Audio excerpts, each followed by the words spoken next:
하나님 말씀은 요한복음 12장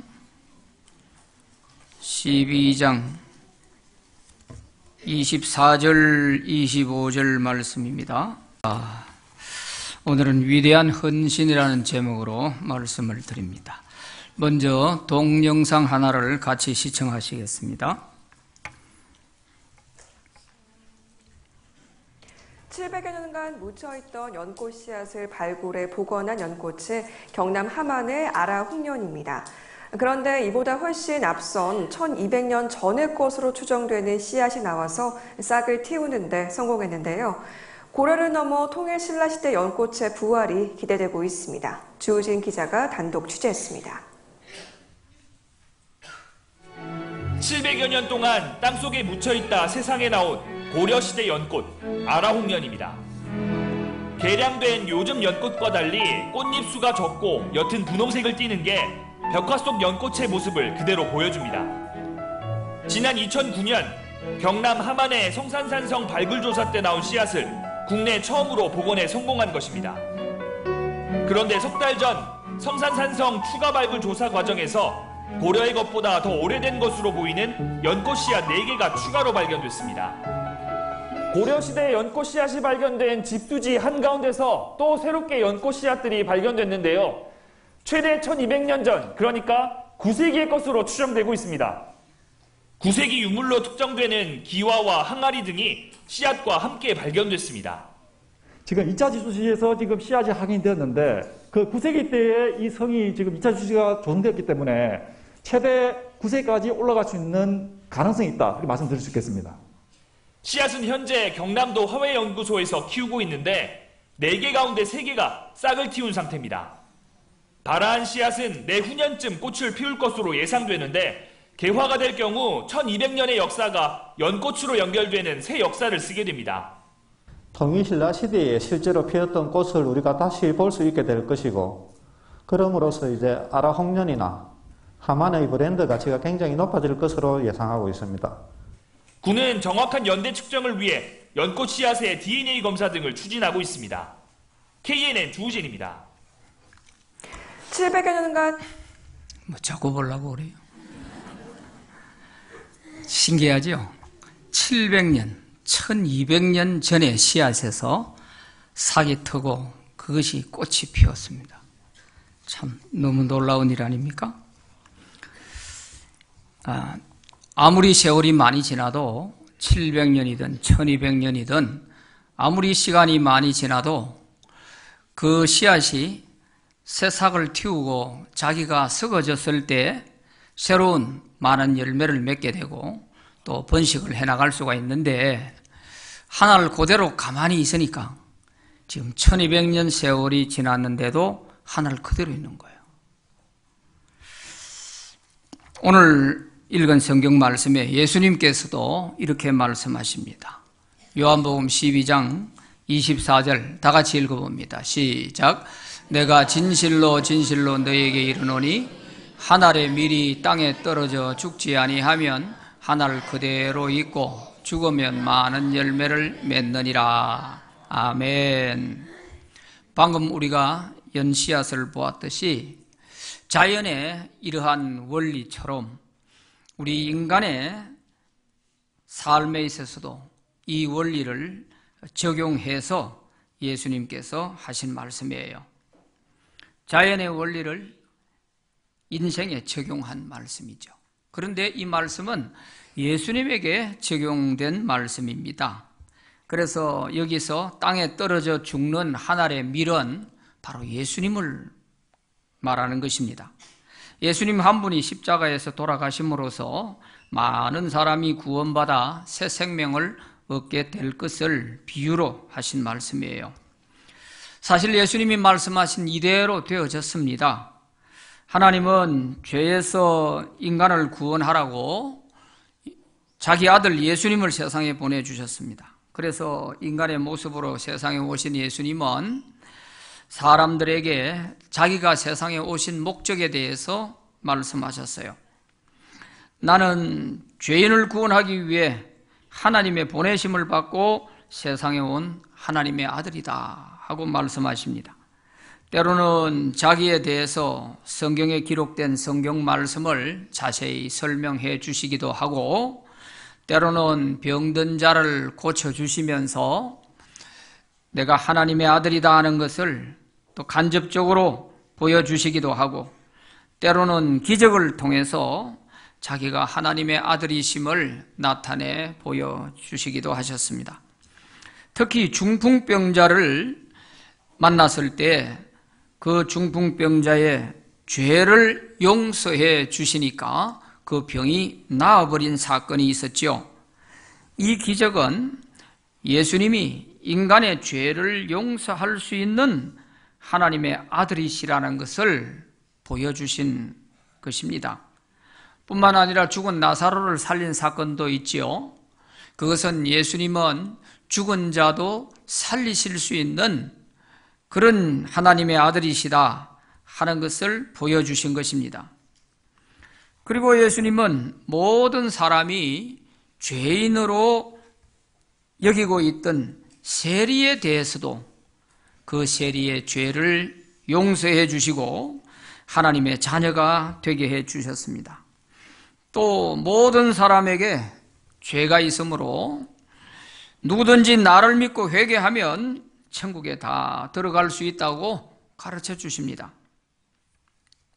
그러나 나를 믿지 아니하면 아무도 천국에는 들어갈 수 없고 모두 지옥에 가게 될 것이라고 말씀도 하셨습니다. 그래서 예수님은 한 사람이라도 더 구원해서 천국에 들어가게 하기 위해서 식사할 시간이 없을 정도로 마을마다 다니시면서 복음을 전파하셨습니다. 그러나 이제 예수님이 하나님 아버지께로 돌아가실 때가 다가오자 복음 전하는 일을 더 이상 할 수 없기 때문에 자기 제자들에게 너희들이 이제는 온 천하에 다니면서 이 복음을 전해라 하고 부탁하셨습니다. 그리고 인간의 모든 죄를 용서해 주시기 위해서 십자가에서 돌아가실 준비를 하십니다. 내가 하나의 미랄이 되어서 십자가에서 죽지만 나로 인해서 많은 사람이 구원을 받아서 새 생명을 얻게 될 것이라 하고 말씀을 하신 것입니다. 그리고 예수님은 십자가에서 돌아가셨고 장사 지낸 지 사흘 만에 다시 부활하셨습니다. 그리고 다시 오시겠다고 약속하신 말씀을 주시고 하나님 아버지께로 올라가셨습니다. 그래서 예수님 말씀대로 제자들은 열심히 복음을 전하다가 순교를 했고 이들의 희생으로 더 많은 사람이 구원을 받게 되었습니다. 한 알에 미리 죽으면 많은 열매를 맺는다고 하신 예수님 말씀대로 세상에는 예수님으로 인해서 구원받은 사람이 많아졌습니다. 지금 세계 인구는 약 75억 명이 됩니다. 그 가운데 예수님을 믿는 기독교인들은 약 21억이 됩니다. 그러나 아직도 54억 명의 사람들은 예수를 믿지 않고 있습니다. 이들에게 복음을 전해서 구원해야 할 사명이 우리 모두에게 있는 것입니다. 우리 주변에도 보면은 아직도 예수님을 잘 몰라서 믿지 못하는 사람들이 많이 있습니다. 이들에게 우리가 예수님을 전하지 않으면 이들은 반드시 천국 가지를 못하고 지옥에 가게 될 것입니다. 그래서 우리는 이들을 천국에 들어갈 수 있도록 전도하는 것이 가장 위대한 헌신입니다. 전도할 때 여러 가지 어려움도 있고 희생도 따르고 그런 것이 없이는 전도가 잘 안 되기 때문에 그래서 전도하는 것이 하나님께 가장 위대한 헌신이 되고 또 그 사람을 가장 사랑하는 것이 됩니다. 아무리 내가 그 사람을 사랑한다 할지라도 그 사람의 영혼이 지금 지옥에 가고 있는 걸 보고 가만히 있는 사람이라면 그 사람을 사랑하는 사람이 아니에요. 그 사람을 사랑한다면 어떤 일이 있더라도 죽음의 길로 가고 있는 걸 막아서 가지 못하게 해줘야 되는 게 사랑하는 것이잖아요. 그러므로 우리가 사랑 중에 가장 귀한 사랑이 전도고, 또 헌신 중에 가장 위대한 헌신이 복음을 전하는 것입니다. 예수님은 천하보다 한 사람의 생명이 더 소중하다고 하셨어요. 지옥 갈 사람 한 사람 건져내서 천국 가게 하는 것을 천하보다 귀하게 여기신 것입니다. 그러므로 예수님은 전도하는 사람에게 가장 큰 상을 주시겠다고 말씀하셨습니다. 우리가 전도하면서 헌신하고 희생한 것은 예수님께서 100배로 갚아주시고, 또 하늘나라 가지 못할 사람이 없다고 하셨어요. 마가복음 10장 29절 30절 말씀 다 같이 읽어봅니다. 시작. 예수께서 이르시되 내가 진실로 너희에게 이르노니 나와 복음을 위하여 집이나 형제나 자매나 어머니나 아버지나 자식이나 전토를 벌인 자는 현세에 있어 집과 형제와 자매와 어머니와 자식과 전토를 100배나 받되 박해를 겸하여 받고 내세의 영생을 받지 못할 자가 없느니라. 아멘. 전도하면서 우리가 헌신하고 희생한, 전도하면서 뭔가 하나라도 희생한 것이 있으면 100배를 갚아주시겠다. 그리고 그 사람은 반드시 천국에 들어간다. 그런 말씀을 하셨어요. 그래서 예수님의 제자들은 예수님의 말씀을 받들어서 온 세계로 다니면서 전도했습니다. 사도 바울은 아시아와 유럽으로 다니면서 많은 사람을 전도해서 많은 교회를 세웠습니다. 그래서 먼저 예수님을 믿었던 당시에 그 터키 나라가 하나님께 복을 받아서 강대한 그런 터키 제국이 되었습니다.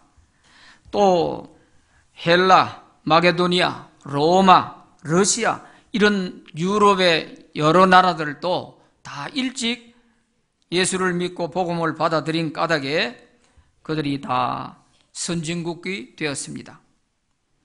그러나 하나님을 부인하고 공산주의 사상과 이슬람 종교를 받아들인 나라들은 그렇게 선진국이 되었다가 그냥 가난한 나라들로 추락했습니다. 영국이 기독교가 왕성하고 세계 선교를 많이 할 때는 해가 지지 않는 나라라고 불렀습니다. 그러나 기독교가 쇠퇴하면서 영국도 점점 무너지기 시작했습니다. 유럽에 웅장하고 아름다운 그 많은 교회들이 술집으로 팔려가고 있습니다. 그러면서 그 나라들이 전부 온갖 죄악이 난무한 이런 나라가 되어가고 있습니다. 그러므로 전도하지 않고 예수 믿는 사람이 없어지면 나라도 점점 무너져가고 있는 것을 보게 되는 것입니다. 그래서 복음이 들어가서 복음이 꽃을 피우고 이 예수를 잘 믿는 나라가 끝까지 하나님께서 지켜주시는 그런 나라가 된 것입니다. 우리나라에는 140년 전에 복음이 들어왔어요. 기독교가 들어와서 우리나라 사람들이 예수를 믿고 구원받은 사람이 많이 생겨나게 됐고, 교회가 약 6만 개가 넘는 교회가 우리 한국에 세워지게 된 것입니다. 1884년 알렌 선교사가 의사로서 또 대사로서 우리 한국에 들어왔습니다. 그런가 하면은 그 다음 해 1885년에 언더우드 선교사와 아펜젤러 선교사가 들어왔습니다. 그래서 우리나라 사람들에게 복음을 전하고, 이 언더우드 선교사는 우리 한국 사람보다도 한국을 더 사랑하는 그런 사람이었습니다. 그래서 그가 선교하면서 미국에 가서 자기 가족들, 형제들, 아는 사람들을 다 그런 사람들에게 한국을 얘기하고 거기서 선교 헌금을 모아와가지고 그래서 연세대학을 세우고 연세대 세브란스 병원을 세우고 이렇게 한 거예요. 그리고 복음을 전하러 이 땅에 왔다가 그 당시에 너무너무 못 사는 한국이었기 때문에 풍토병도 많고, 이래서 한국에서 선교사로 왔다가 돌아가신 분들이 많이 있어요. 심지어 어린 아이들까지도 한국에서 죽어서 양화전에 가면은, 외국인 묘지에 가면 한 가족이 거기에 다 묻혀 있습니다. 이분들이 우리 대한민국에서 복음의 하나의 미랄이 되어준 것입니다. 이렇게 한국에 선교사들이 많이 들어왔을 때 1909년도에 한국에 들어온 선교사들이 전체가 다 모여가지고 의논을 하게 됩니다. 우리가 이 대한민국을 전도할 때 한 곳에 너무 이렇게 이 사람 저 사람 선교사들이 많이 몰린다든가, 또 지원하는 그 선교 그 후원 국가에서 교단이 다 다르기 때문에 중복되지 않게 우리가 효율적으로 전도를 하자. 이래서 대한민국의 이 지역을 나누어서 선교를 하게 됐어요. 그래서 저 위에 보이는 북한 쪽에 있는 하늘색은 캐나다 장로교회가 선교한 지역입니다. 그런데 공산주의가 들어오면서 교회가 다 없어져 버렸잖아요, 저 북한은. 그리고 파란색, 저 파란색은 미국 북장로교회가 선교사를 보낸 지역입니다. 북장로교 선교사들이 저 북쪽에, 평양을 비롯해서 북쪽하고 우리 남한 쪽에는 이제 경북 쪽에 미국 북장로교회가 지원을 했죠. 그리고 가운데 있는 연두색과 회색, 요 지역과 요 지역, 요 사이의 지역은 감리교 선교사들이 들어와서 주로 감리교 선교사들이 선교를 했던 지역이에요. 그래서 저 지역들에 가면 감리교회가 많이 있습니다. 그리고 제일 밑에 있는 노란색은 호주 장로교회에서 부산과 경남 일대를 맡아서 선교를 했고요. 저 호남 지역 쪽에는 미국 남장로교회에서 지원을 해서 호남 지역의 선교가 이루어졌습니다. 이렇게 효율적으로 선교 지역을 나누어서 이렇게 선교를 해왔던 것이죠. 그런데 제가 지난 월요일부터 수요일까지 우리 시찰 목사님들과 함께 저 호남 지역에 가서 기독교 성지를 돌아보았습니다. 그 지역에 가서 보니까 우리가 잘 알지 못하던 그런 선교사님들의 엄청난 헌신이 있었습니다. 그래서 그분들을 몇 분 소개를 하려고 합니다. 린니 풀커슨 데이비스라고 하는 선교사가 있습니다. 이 사람은 해리슨과 결혼을 해서, 이 해리슨 부인인데, 처음에는 군산에 들어왔다가 호남 지역에 이 7분의 그 선발대가 들어오셨는데 그 중에 한 분인데 이분이 제일 먼저 들어왔어요. 그래서 군산 쪽에서 아이들과 여자들을 중심으로 전도를 하다가 전주로 와서 전주에서 또 여성들을 위해서, 특히 병자들을 위해서 전도하면서 신방을 많이 했습니다. 그러다가 그만 그 병자 신방을 하다가 전염병에 걸려가지고 이 발친티푸스 전염병에 걸려서 1903년 6월 20일에 그만 41세로 천국 가신 분입니다. 그런가 하면은 또 우리 한국 이름으로 이눌스라고 이름을 붙이고 영어로는 레이놀즈라고 하는 이런 선교사님이 계시는데, 이분은 7분, 우리 초기에 들어왔던 7분 선교사 사진을 한번 띄워보세요. 자, 여기에 보면은 요렇게 부부가 되고 요렇게 부부가 되는 거예요. 요렇게는 여동생이고 오빠고 그렇습니다. 그리고 요 분이 방금 데이비스 선교사고요.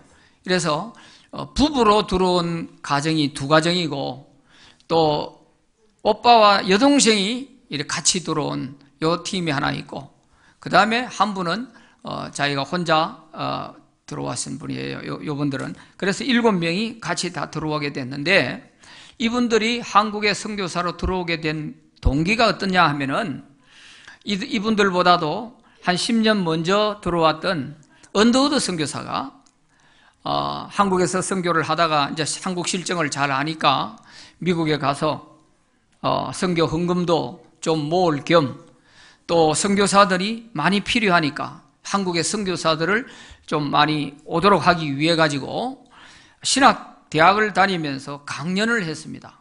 이 언더우드 선교사가.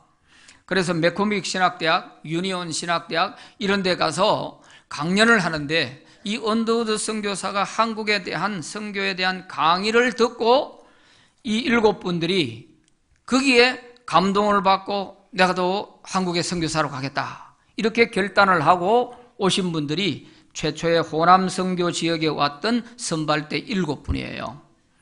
그래서 이분들이 호남 선교의 씨앗이 됐어요. 하나의 미랄이 되어줬던 거예요. 대단한 일들을 많이 하셨어요. 그래서 이 데이비스 선교사, 또 레이놀즈 선교사, 또 그 부인 볼링 레이놀즈, 이런 부부들이 이제 열심히 복음을 많이 전했습니다. 그런데 이 레이놀즈 선교사는 특히 아주 머리가 명석하고요, 의학에 뛰어난 재능이 있어서 성경 번역을 하는 일을 했어요. 그래서 최초로 우리 한글 성경 신구약을 다 번역을 해서 왕관을 시킨 사람이 바로 이 레이놀즈 선교사입니다. 그런가 하면은 이 맥컬리어 정킨 선교사님이 계시는데 이 부부 정킨 레이번 그 부인과 같이 이렇게 왔는데요. 아기가 4명입니다. 4명. 4명인데 이분들은 얼마나 열심히 했는지 몰라요. 이 군산에서 하다가 전주로 와가지고 전주에 사게 되는데 풍토병에 걸려서 3 아들과 남편을 다 잃었습니다. 그리고 그 부인 이 레이번 선교사는 임신도 하나 해 있고 하나 남은 딸을 데리고 결국 더 이상 여기서 있지를 못하고 이제 미국으로 다시 들어가게 되죠. 그런데 이분들이 학교를 운영했기 때문에 자기 집에서부터 아이들을 모아가 학교를 했어요. 글을 가르쳐주고 이렇게 됐던 거죠. 이래서 생겨나게 된 것이 기전예학교입니다. 자기 남편의 이름 전킨을 기념하기 위해서 기전예학교라고 이름을 붙였던 것입니다. 그런가 하면은 루이스 보이드 데이트라고 하는 선교사가 있는데 여동생과 같이 들어온 이분입니다. 이분은 부인이 아니고 여동생이에요. 같이 들어온 이분이 참 열정적으로 호남 지역 선교에 큰 공을 세웠습니다.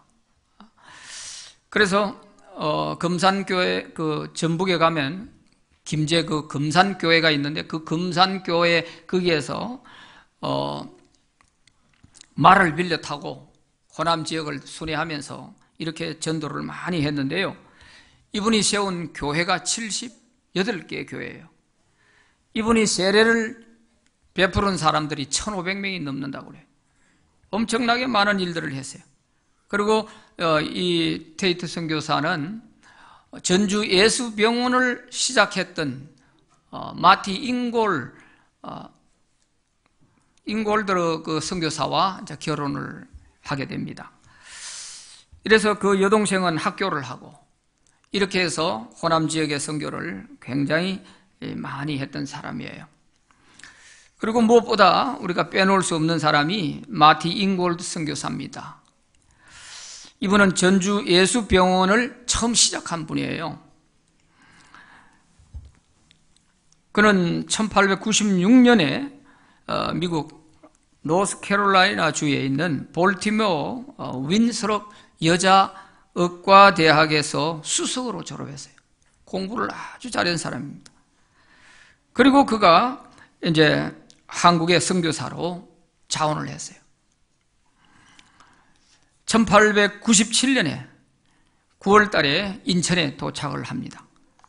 그리고 데이트 선교사의 안내로 그 다음 해 1898년 11월에 이제 병원을 시작을 하는데요. 이제 한국 문화에 또 한국어에 이제 적응이 좀 돼 가면서 이제 병원을 개입했어요. 성문 밖에 있는 그 초가집을 저렇게 하나 사가지고 저기서부터 병원을 시작한 거예요. 이것이 바로 전주 예수병원의 시작이 되는 겁니다. 그녀는 왕진을 다녀요. 아픈 사람이 오지를 못했을 때 찾아가서 진료를 하는데 말을 타고 다니면서 그렇게 치료를 해 주었어요. 이 당시는 남녀 7세 부동석이라서 7살 이상만 되면 남자 여자가 같이 앉을 수가 없어요. 그러다 보니까 여자 의사로서 남자들의 몸을 만질 수가 없으니까 남자들을 치료를 못하는 거예요. 그러니까 어린아이들과 부인들을 상대로 해서 이제 치료를 하게 되는데, 이렇게 말을 타고 다니면서 하는데 저기 따라 같이 가고 있는 여자 4분이 있는데 저분은 무당이었다고 그래요. 무당인데 몸이 아파가지고 아무리 해도 무슨 짓을 해도 안 되는 거예요. 그리고 그 마을 사람들은 전부 이 몸이 아프면 이 무당에게 가가지고 다 고쳐달라고 하고 이랬던 데인데 좀 무당이 아파가지고 낫지를 않으니까, 그래서 소문을 듣고 이 선교사에게 이제 찾아와 선교사가 가서 진료를 하고 처방을 해줬는데 나은 거예요. 그러니까 이 무당이 자기 믿는 모든 신을 다 내버리고 이렇게 선교사를 따라다니면서 이 신방 따라다니고 이런 거예요. 치료하는데. 이래서 그 마을 사람들이 이제 무당이 저렇게 예수를 믿어버렸으니 이제는 아프면은 이 선교사에게 찾아올 수밖에 없죠. 이렇게 의료 선교를 통해서 그 전주 지역이 이렇게 복음화에 큰 역할을 해 주었던 것입니다. 그리고 이 마티 잉골드 선교사가 이제 안식년을 맞이해서 미국에 잠깐 들어갔다 옵니다. 1904년도에 들어가서 1905년에 나오게 되는데, 그때 나올 때 미국에서 자기 고향에서 재배하던 이런 딸기, 계량 품종 딸기를 한 50여 종을 가지고 들어와서 그 전주 지역에다가 보급을 해준 거예요. 그래서 지금도 전주 지역에 딸기 재배 단지가 있죠. 이때부터 시작이 됐던 것입니다. 이 선교사들은 자기 나라에 좋은 것이 있으면 뭐 하나라도 가지고 와서 이렇게 전해주고 했던 것이죠. 그리고 그도 나중에 데이트 선교사와 결혼을 하게 됩니다. 병원도 점점 자꾸 더 크게 되어져 가고 이제 이렇게 결혼을 하게 됐고요. 그리고 나중에는 1912년에 이제 전주 예수병원으로 정식적인 병원이 되어지게 되는데, 이때 초대 원장을 지내게 됩니다. 그러다가 이 남편 데이트 선교사가 너무 열심히 뛰어다니면서 이렇게 복음을 전하다가 심장이 안 좋아져가지고, 그래서 이 심장이 악화되면서 1925년에 이 부부가 남편 때문에 할 수 없이 고향으로 돌아가게 됩니다. 그래서 잉골드 선교사는 28년간 이 호남 지역에 와서 복음을 전하고 의료 선교사로서 큰 일을 해줬던 거죠. 이렇게 고향에 돌아가서 자기 고향의 집에서 이제 노후를 보내게 되는데 4년 만에 남편이 돌아가셨어요. 그리고 잉골드 선교사는 남편 돌아가신 이후에도 95세까지 사셨다고 그래요. 이렇게 지금 전주 예수병원이 그 마을 전체가 어떻게 보면 이 예수병원 이름 자체부터 예수니까 모든 것이 다 그냥 예수로 다 전혀 어색하지 않을 정도로 그렇게 지역 문화를 완전히 기독교 문화로 이렇게 만들어 놓은 것을 볼 수가 있었어요. 얼마나 큰 영향인지 몰라요. 이제 이분들이 가고 난 뒤에 그 뒤에 의료 선교사들이 많이 들어와 가지고 그 병원을 계속 발전시켜 나가는데 1963년도 10월 24일에 이 전주 예수병원에서 아주 놀라운 일이 생겼습니다. 9살 된 소녀 하나가 복통을 호소하면서 엎혀왔어요. 그래 보니까 이 장에 문제가 심각해서 그래서 폴 크레인이라고 하는 이 외과 의사가 수술을 하게 됩니다. 의료박물관에 가보니까 그 당시에 수술했던 수술 기구들이 거기에 놓여 있는데 보니까 우리는 상상도 그 당시에는 못할 때 아니에요. 수술을 하는 거는 생각도 못할 때인데 그렇게 수술을 한 거예요. 그래서 이 외과 의사가 수술을 했는데 아이의 배를 열어서 안에 보니까 회충이 장에서 얼마나 많은지요. 그래서 이 회충을 다 꺼내 보니까 1063마리가 된 거예요. 긴 거는 30cm도 되고, 그래서 이 길이를 다 이으면은 160m가 된다는 거예요. 무게를 달아보니까 5kg이 됐대요. 이 당시 이 소녀의 몸무게가 20kg인데 5kg가 회충이었다. 이 당시에 우리 한국 사람들의 삶이 어땠는지 알 수가 있는 거죠. 저도 어릴 때 초등학교 가면 회충약 주고 이랬어요. 회충 없는 사람이 거의 없을 정도였어요. 그런데 이 사건으로 계기로 해가지고 우리 한국 사람들에게 기생충에 대한 경각심을 갖게 되고 또 청결하게 해야 된다는 거, 이런 것들을 많이 계몽할 수 있는 계기가 되었고요. 이것이 이제 온 백성들에게 알려지면서 이제 구충제를 이렇게 나눠주게 되고, 이래서 3%대까지 기생충 감염자 3%대까지 이렇게 낮추게 된 그런 계기가 되었다고 하는 것입니다. 이렇게 열악한 한국 현실에 의료 선교사로 와가지고 그 헌신한 것을 생각하면 말할 수 없는 거죠. 이런 분들이 없었더라면 어떻게 근대 의술의 혜택을 보며 그랬겠냐 말이죠. 이처럼 복음을 전한다는 것은 영혼과 육신의 생명을 모두 구원하는 일이었습니다. 그래서 예수님이 전도하실 때에도 그 당시에 물론 병원은 없었겠지만 복음을 전할 뿐만 아니라 또 모르는 사람, 글 모르는 사람에게 교육도 해주고 또 병든 사람을 치유도 해주고 이런 일을 예수님도 다 하셨어요. 그래서 선교사들이 선교를 하러 올 때는 항상 이렇게 팀을 이루어서 오게 되죠. 복음을 전할 목사님도 있어야 되고 또 병든 사람들을 고쳐줄 수 있는 이런 의사도 필요하고 또 글 모르는 사람 가르쳐주고 할 수 있는 이런 교육의 전문가도 필요하고 이런 다양한 선교사들이 필요한 거예요. 그래서 이 선교사들이 들어와 가지고 그 당시에 영어를 가르쳐주고 이렇게 해서 교회에서 키워낸 사람들이 우리 건국 초기에 다 나라의 큰 일꾼들이 된 것입니다. 교수들이 되고 다 그 사람들이 우리 한국의 전부 지도자들이 됐던 거예요. 이렇게 이 선교사님들의 헌신을 통해서 많은 열매가 나오게 된 것이죠. 그래서 우리나라에 온 이 선교사들이 교회만 세운 것이 아닙니다. 학교를 많이 세웠어요.